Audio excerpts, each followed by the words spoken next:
ಮೈಸೂರಿನಲ್ಲಿ ಕಿಚ್ಚು ಹೊತ್ತಿಸಿದ ಸಂಸದ ಪ್ರತಾಪ್ ಸಿಂಹ ಅವರ ಹೊಟ್ಟೆ ಕಿಚ್ಚು.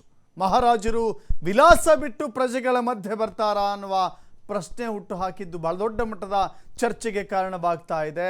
ಜನಗಳಿಂದ ನಮಸ್ಕಾರ ಸ್ವೀಕಾರ ಮಾಡ್ತಿದ್ದವರು ಜನರಿಗೆ ಕೈ ಮುಗಿತಾರಾ? ಇದು ಪ್ರತಾಪ್ ಸಿಂಹ ಅವರ ಪ್ರಶ್ನೆ. ಏನ್ ತೋರಿಸ್ತಾ ಇದೆ ಪ್ರತಾಪ್ ಸಿಂಹ ಅವರ ಮಾತುಗಳಲ್ಲಿ? ಮಹಾರಾಜರು ವಿಲಾಸ ಬಿಟ್ಟು ಬರ್ತಾರಾ? ಜನಗಳಿಗೆ ಕೈ ಮುಗಿತಾರಾ? ಅಂದ್ರೆ ಯದುವೀರ್ ಒಡೆಯರ್ ಅವರಿಗೆ ಇಂಡೈರೆಕ್ಟ್ ಆಗಿ ಟಾಂಟ್ ಕೊಡ್ತಾ ಇದ್ದಾರಾ ಪ್ರತಾಪ್ ಸಿಂಹ? ಪ್ರತಾಪ್ ಸಿಂಹ ಅವರ ಹೊಟ್ಟೆ ಕಿಚ್ಚಿನ ಹೇಳಿಕೆಗೆ ಬಿಜೆಪಿಯ ಮಾಜಿ ಶಾಸಕರು ತಿರುಗೇಟು ಕೊಟ್ಟಿದ್ದಾರೆ. ಒಡೆಯರ್ ಜನರ ಜೊತೆ ಬೆರಿತಾರಾ ಇಲ್ವಾ ಅನ್ನೋದನ್ನ ನಾಯಕರು ನಿರ್ಧಾರ ಮಾಡ್ತಾರೆ. ಮೈಸೂರು ಮಹಾರಾಜರ ಕೊಡುಗೆ ದೊಡ್ಡದು, ಅವರ ಬಗ್ಗೆ ಕೆಟ್ಟದಾಗಿ ಮಾತನಾಡಬಾರ್ದು. ಪ್ರತಾಪ್ ಸಿಂಹ ಹೇಳಿಕೆಗೆ ಮಾಜಿ ಶಾಸಕರಾದ ರಾಮದಾಸ್ ನಾಗೇಂದ್ರ ಟಾಂಟ್ ಕೊಟ್ಟಿದ್ದಾರೆ. ಅಲ್ಲಿಗೆ ಪ್ರತಾಪ್ ಸಿಂಹ ಮೈಸೂರಿನ ಶಾಸಕರು ಮಾಜಿ ಶಾಸಕರ ಜೊತೆ ಒಡನಾಟ ಎಷ್ಟೊಂದು ಹಳಸಿತ್ತು ಅನ್ನೋದಕ್ಕೆ ಇದೊಂದು ಉದಾಹರಣೆ. ಏನು ಹೇಳಿದ್ದಾರೆ ಅವರಿಬ್ಬರು ನೋಡು. ಖಂಡಿತ ಅದನ್ನು ನಾನು ಸ್ವಾಗತಿಸ್ತೇನೆ. ಪಕ್ಷದ ಒಬ್ಬ ಕಾರ್ಯಕರ್ತನಾಗಿ ನಾನು ಕೂಡ ಅವರಿಗೆ ಕೆಲಸವನ್ನು ಮಾಡ್ತೇನೆ. ಯಾಕೆ ನಾನು ಸ್ವಾಗತಿಸ್ತೇನೆ, ಅವರಿಗೆ ಕೆಲಸ ಮಾಡ್ತೀನಿ ಅಂತಂದ್ರೆ ನನಗೆ ಅವ್ರ ಬಗ್ಗೆ ನನಗೆ ಹೆಮ್ಮೆ ಅನ್ಸುತ್ತೆ. ಯಾಕೆಂದ್ರೆ ಅರಮನೆಯ ಹವಾನಿಯಂತ್ರಿತ ಕೊಠಡಿಯಲ್ಲಿ ರಾಜನಾಗಿ ಇರುವ ಬದಲು ಪ್ರಜಾಪ್ರಭುತ್ವ 1947ರಲ್ಲೇ ಬಂದಿದೆ. ಹಾಗಾಗಿ ರಾಜ ಮತ್ತು ಪ್ರಜೆಗಳ ಮಧ್ಯದಲ್ಲಿ ವ್ಯತ್ಯಾಸ ಇಲ್ಲ, ನಾನು ಪ್ರಜೆಗಳ ರೀತಿಯಲ್ಲಿ ಬದುಕ್ತೀನಿ ಅಂತ ಬಂದಾಗ ಅದನ್ನು ಸ್ವಾಗತಿಸಲೇಬೇಕಾಗುತ್ತೆ. ಒಬ್ಬ ಪ್ರಜೆಯಾಗಿ ಬದುಕಬೇಕು, ಪ್ರಜೆಗಳ ಕಷ್ಟಗಳಿಗೆ ನಾನು ಸ್ಪಂದಿಸಬೇಕು ಅಂತ ಬರುವಂಥದ್ದು ಶ್ಲಾಘನೀಯವಾದಂತಹ ಮತ್ತು ಸ್ವಾಗತಾರ್ಹವಾದಂತಹ ವಿಚಾರವಾಗುತ್ತೆ. ನಾನು 1947ರಲ್ಲಿ ಸ್ವಾತಂತ್ರ್ಯ ಬಂದಾದ ನಂತರ ರಾಜ ಮತ್ತು ಪ್ರಜೆ ಈ ಡಿಫ್ರೆನ್ಸ್ ಅನ್ನೋದು ಹೊರಟೋಯ್ತು. ಎಲ್ಲರೂ ಪ್ರಜೆಗಳೇ. ಯದುವೀರವರು ಕೂಡ ಪ್ರಜೆಗಳ ಜೊತೆ ಪ್ರಜೆಗಾಗಿ ಬದುಕಲಿಕ್ಕೆ ಬಂದಾಗ ನಿಜಕ್ಕೂ ನಾವೆಲ್ಲರೂ ಕೂಡ ಸ್ವಾಗತಿಸೋಣ. ಅವರು ಒಬ್ಬ ಜನಪ್ರತಿನಿಧಿಯಾಗಿ ಪ್ರಜೆಗಳ ಜೊತೆ ಬದುಕಕ್ಕೆ ಬರೋದ್ರಿಂದ ಅಡ್ವಾಂಟೇಜ್ ಬಹಳಷ್ಟು ಇದೆ. ಏನಂತಂದ್ರೆ ಇವತ್ತು ಅರಮನೆ ಕಳೆದ ವರ್ಷ 4 ಬಾರಿ ಶಾಸಕನಾಗಿ ಕೆಲಸ ಮಾಡಿದ್ರು ಕೂಡ ನನ್ನ ಪಕ್ಷ ಈ ಬಾರಿ ನಿಮಗೆ ವಿಧಾನಸಭಾ ಕ್ಷೇತ್ರದಲ್ಲಿ ಸ್ಪರ್ಧೆ ಮಾಡೋದು ಬೇಡ, ನಮ್ಮ ಪಕ್ಷದಲ್ಲಿ ಹಗಲು ರಾತ್ರಿ ದುಡಿದಂಥ ಒಬ್ಬ ಸಾಮಾನ್ಯ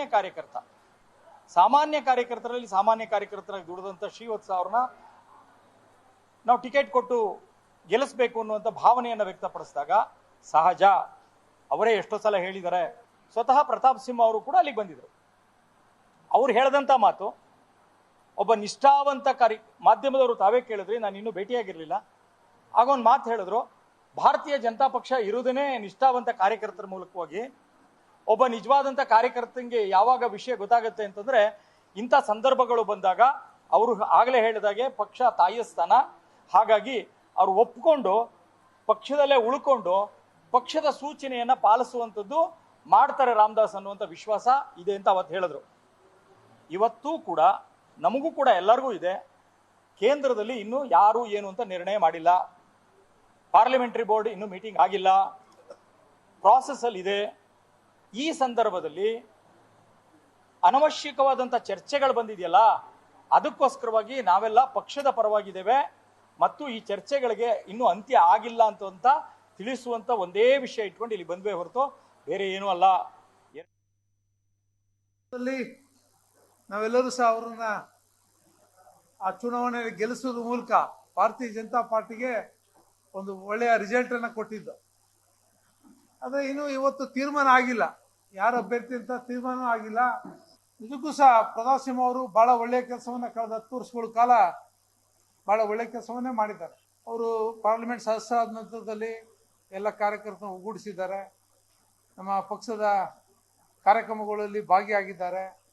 ಮತ್ತೆ ನಿನ್ನೆನೂ ಸಹ ನಮ್ಮ ನಿತೀಶ್ ಗಡ್ಕರಿ ಅವರ ಒಂದು ಅದ್ಭುತವಾದಂಥ ಕಾರ್ಯಕ್ರಮ, ಸುಮಾರು 4,000 ಕೋಟಿ ಅಷ್ಟು ಅನುದಾನವನ್ನು ನಮ್ಮ 2-3 ಜಿಲ್ಲೆಗಳಿಗೆ ಕೊಟ್ಟಿರ್ತಕ್ಕಂಥದ್ದು, ಇವೆಲ್ಲವನ್ನ ನಾವು ಗಮನಿಸಿದ್ದೇವೆ. ಬಹಳ ಒಳ್ಳೆ ಕೆಲಸ ಅಂತೂ ಆಗಿದೆ. ಅದ್ರ ಜೊತೆಗೆ ಕೆಲವು ಗೊಂದಲಗಳು, ಎಲ್ಲೋ ಟಿಕೆಟ್ ಸಿಗ್ತಾ ಇಲ್ಲೋ ಅಂತಕ್ಕಂಥ ಗೊಂದಲ. ಮತ್ತು ಮೈಸೂರಿನ ಮಹಾರಾಜರು ಸಹ ಮೈಸೂರಿನ ಅಭಿವೃದ್ಧಿಗೆ ಸಾಕಷ್ಟು ಒಳ್ಳೆ ಕೆಲಸವನ್ನು ಮಾಡಿರ್ತಕ್ಕಂಥದ್ದು. ಅವ್ರ ಬಗ್ಗೆ ನಮ್ಮ ಕಾರ್ಯಕರ್ತರಾಗಲಿ ಸಾರ್ವಜನಿಕರಾಗಲಿ ಅವರಲ್ಲಿ ಮನವಿ ಮಾಡೋಕ್ಕೆ ನಾನು ಈ ಗೋಷ್ಠಿಯನ್ನು ಕಳೆದಿದ್ದೇನೆ. ಅವ್ರ ಬಗ್ಗೆ ಯಾರು ಸಹ ಹಗುರವಾಗಿ ಮಾತಾಡುವಂಥದ್ದು ಬೇಡ ಅಂತಕ್ಕಂಥ ಮನವಿನ ಸಂದರ್ಭದಲ್ಲಿ ನಿಮ್ಮ ಮೂಲಕ ಈ ಸಭೆಗೆ ನಾನು ತಿಳಿಸ್ತಾ ಇದ್ದೇನೆ. ಯಾಕಂದರೆ ಮಹಾರಾಜರ ಒಂದು ಕೊಡುಗೆ ಮೈಸೂರು ನಗರಕ್ಕೆ ಬಹಳ ಕೊಡುಗೆಯನ್ನು ಕೊಟ್ಟಿರ್ತಕ್ಕಂಥದ್ದು. ಅವ್ರ ಬಗ್ಗೆ ನಮ್ಮ ಯಾವುದೇ ಮುಖಂಡರಾಗಲಿ ಕಾರ್ಯಕರ್ತರು